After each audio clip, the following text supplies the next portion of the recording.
Francisco. First question on the back right on 3. Steve, Dennis O'Donnell, KPIX San Francisco. Can you describe your range of emotions right now from winning the game, but also losing KD and Kevon once again? I don't think that I can, honestly. I just told the team I didn't know what to say because, on the one hand, I'm so proud of them, just the amazing heart and grit that they showed. And on the other, I'm just devastated for Kevin. And so it's a bizarre feeling that we all have right now. An incredible win and a horrible loss at the same time. Arash over on the left side here. Steve, to your left, Arash Madain with Sportsnet. How many times have you seen the Stephen Clay show just take over a game and deliver when it's all on the line? I've been here 5 years, so I don't know, 100+ games times 5 years. I've seen it an awful lot. Doesn't happen every night, but it seems to happen most nights. They're amazing. They're amazing competitors, great shooters. Mark Jackson said it years ago. They're the best shooting backcourt of all time. And but maybe what people don't know is how competitive they are, and I thought that showed tonight. Mark in the front. Mark Medina Bay and Israel. We obviously got some of the information regarding Kevin and Kevon with his injuries, but is there any new information to report as well? I believe Bob Myers is going to come in and speak on the health front. I don't really know much. Bob was back there during the game. He'll have more information.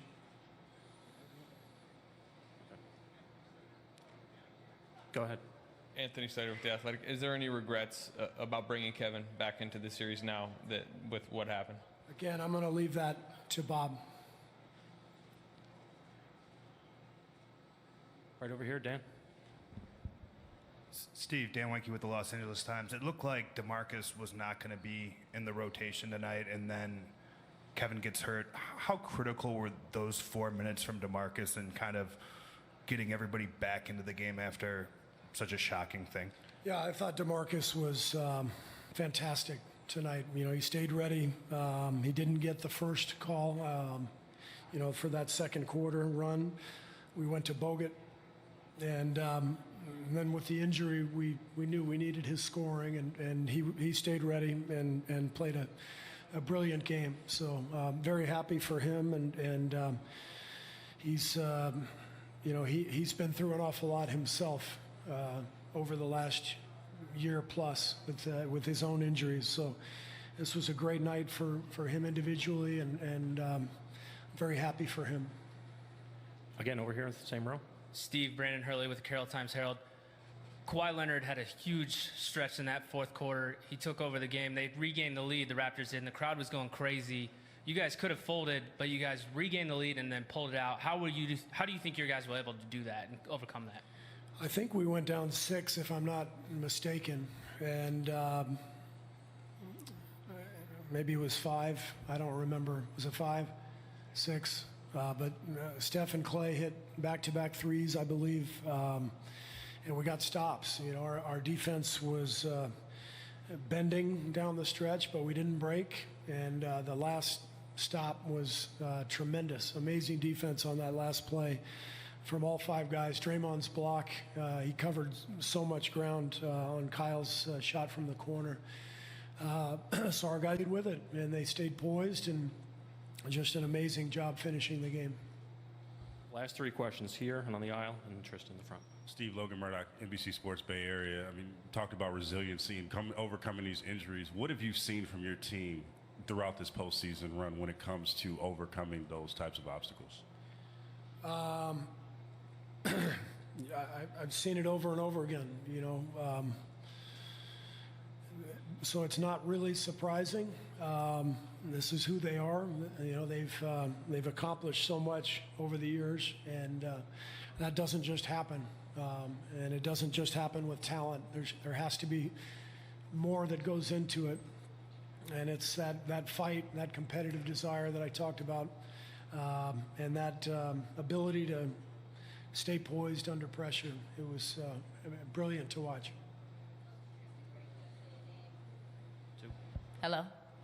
Trista Crick, USA Today. We talked yesterday about locking in and staying focused on the moment. How unique of a challenge was that after KD left the floor, knowing that you guys had to dig this win out, but what obviously KD was probably going through? Yeah, I mean, it made it difficult, especially with the start that we got off to, and Kevin was playing so well.